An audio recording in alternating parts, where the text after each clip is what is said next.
They sprinting away from the 1200 metre marker. African Dream made a very smart beginning as the early leader. Pedge is on the outside and Samba Serenaders along the inside. That's with the blinkers near the rail. They're followed by Taking Chances. Virgo's Babes in the blue on the outside of horses. Further back, Suitor Feni, and then comes Miss Argentina, and they're followed by Winter Stars near the rail, about 4 lengths off the leader. Then comes Cousin Annie, who gives them about 6 or 7 lengths start with Drea's Gold and Imperial Fabergé. About to turn into the home stretch, African Dream and Pej. These are the two. Virgo's Babes now going to get the wake-up call. Samba Serenaders towards the inside. Then comes Winter Star.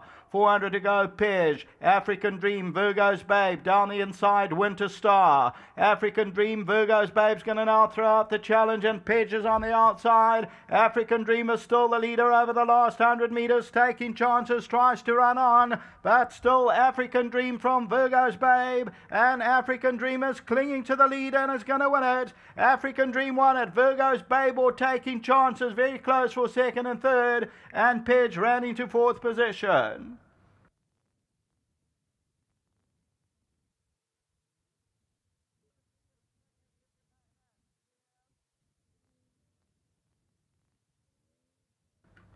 Victory for number 2, African Dream, the daughter of Magog, and bred by the Scott brothers for Mark Dixon. And well done to all the owners, Dave Maroy, Trevor Foree, Graham Hawkins, Dave Wilkin and Wahlberg. And they win it by about 3 parts of a length. That second place gets mighty close. Virgo's Babes in front there. All right, that you'll have to leave to the judges. Virgo's Babes in the blue and nearest us Taking Chances, then Pej. Further back in the running, Cousin Annie, Suitor Feni, and they were followed by Winter Star, Miss Argentina, and they are followed further back by Samba Serenade and then Imperial Fabergé. We'll take a look at that head-on shortly at the business end of the 1200 metres.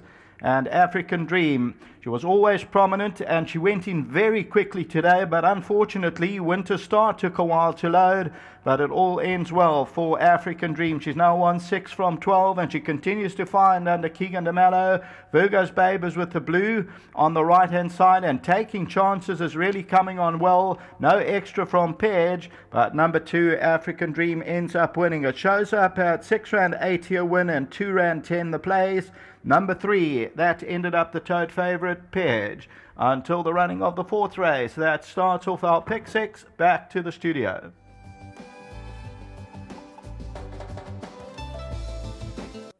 Race number 3 was the backward stud KwaZulu-Natal Breeders 1200 for fillies and mares, and joining us, owner of backward stud, Keith Russon. He's going to help us with the winning presentation. And first up, we'll have a quick chat to the winning jockey, who is Keegan de Mello, and he's partnered his 4-year-old daughter of Magog to victory, notching up a 6th career win from just 12 runs. We know that she's got ability, she's just got temperamental issues, and today she was like a dream at the start, wasn't she, Keegan? Yes, Deez, you've said it well enough. You know, just all credit must go to Mr. Dixon, Haley and Glenn for all the hard work they put into this filly, and I'm just glad she's come through with flying colours today. Talk us through the race. How did things work out for you?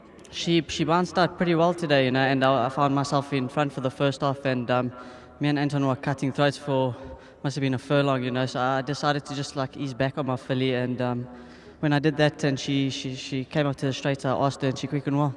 Before you leave us, we got a pick 6 that starts in race number 4. Anything else that you like later on this afternoon?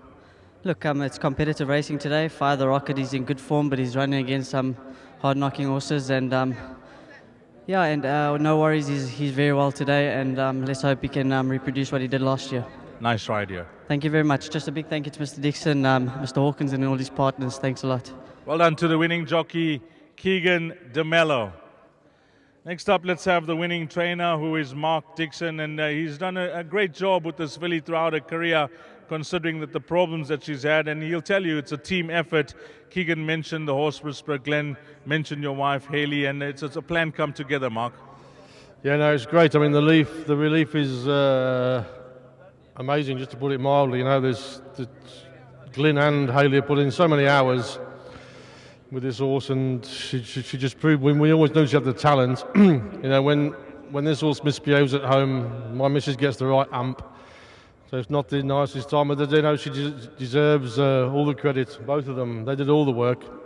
The good ones are easy to train, but when they show quirks like this, and for them to get it right today is a massive plus to them, and I'm forever thankful. But happy wife, happy life. So it's great. Well done to you as well, Mark. To get her to win 6 from 12, that's a 50% win strike rate. That's great growing. Yeah, when you've got a reasonably small stable and when we've got too many good horses, but the good ones are the easy ones to train. A bad-legged, dodgy maiden, that takes a lot more effort than that to get their heads in front. But all credit to Hayley and Glyn. I'm very pleased with them. Before you leave us, you like anything else later on this afternoon? Look, show me the way he's got to. He's a class horse of the race, and he got a clod in his eye last time from when that false start in the Merchant. So I think he's quite a nice runner at a big price. And the other two is a big step up in class, Secret Admirer and Charles My Boy. But I think at big prices, they've got outside place chances. Well done here, Mark. No, thanks, Dees. Well done to the winning trainer, Mark Dixon. And then the winning owners, Mulray, Furey, Hawkins, Wilkin and Wahlberg. Graham's on course, Trevor's on course. So Graham, you're going to represent the owners. And firstly, I'm sure you'd like to thank Mark Dixon and his team for doing such a wonderful job with this afternoon. Well, absolutely. I think Hayley is the one we need to thank more than Mark, and I think he'll forgive me for saying that. But both had the foresight to appoint Glyn Redgrave to assist us, because this filly, as everybody's come to know, is an absolute nightmare at the starting gate. She's got tons of ability. And to Glyn out there somewhere working with Hayley, they both went to the start, to the stipendary stewards and the team of starters and the starter himself, for affording us the opportunity to give her every chance to race and to show her talents and to showcase her talents. She's won this race now 2 years running.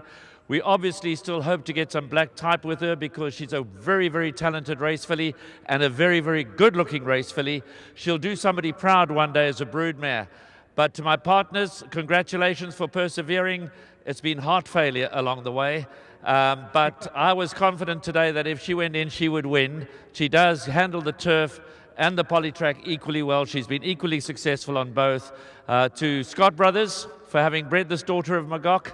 Well done, guys. You're up there somewhere. We're most appreciative. She wasn't an expensive filly. In fact, she was a very, very good buy by Mark Dixon. He must be lauded for having found her for small money. So we've had a lot of fun along the road. We've had a lot of heartache along the road. But today, I wouldn't swap it for anything. She's been absolutely fabulous. And then in closing, Graham, this KZN Breeders' Day is becoming an awesome race meeting on the KZN calendar. Yeah, first up, obviously, at Greyville this year. She won her race last year at Clearwood up the straight on the turf, and today at Greyville around the turn on the polytrack. And the KZN Breeders' Club put an enormous amount of effort. I think we need to mention Candice standing across the way there. She does a lot of the work behind the scenes together with Ashley and Koos de Klerk and a lot of the committee members. It's a wonderful working with that team. And this day is growing. Of course, this is their week. They've got the KwaZulu-Natal yearling sales on Thursday, Friday. It's a privilege for me to auction at those sales. And I have no doubt there'll be more African Dreams to purchase at value for money prices at the Suncoast Casino on Thursday and Friday. I do know that Trevor just wants to say a quick word. Our thoughts also with the first message I got of congratulations as she stepped in was from Paul Lafferty. So Paul, if you're watching, thanks for your good wishes, and we're all wishing you a speedy recovery and a complete recovery. I know that Trevor does want to say a quick word, if you don't mind. Thanks, Graham. Trevor, come through. I know you're big mates with Paul, but well done to yourself and the rest of your partners. Thank you very much, Dees. Not here to speak about. I'd just like to say quickly to the team, well done. They've really persevered with this filly. But what I'd like to say is please don't forget about Paul's golf day on Wednesday. The support has been unbelievable so far. But we need more people to come for the dinner so they can all put their hands in their pockets towards the auctions.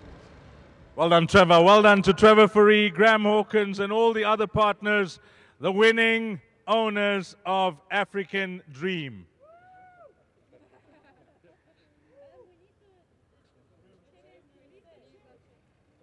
And that's the winning groom. His name is Zanele. He's done a great job with this filly.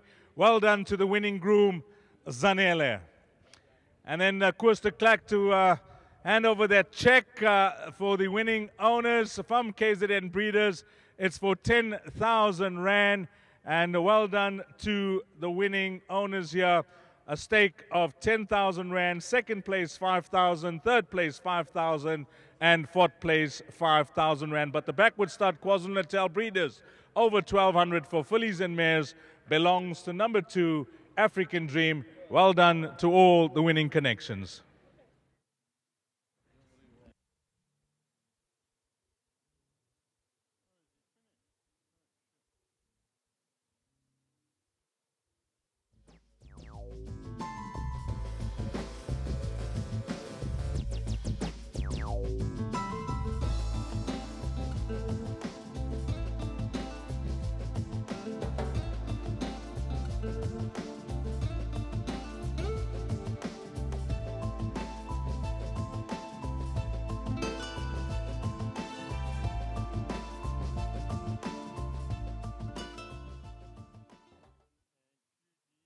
Oh, we got the win. If you lose, a draw again.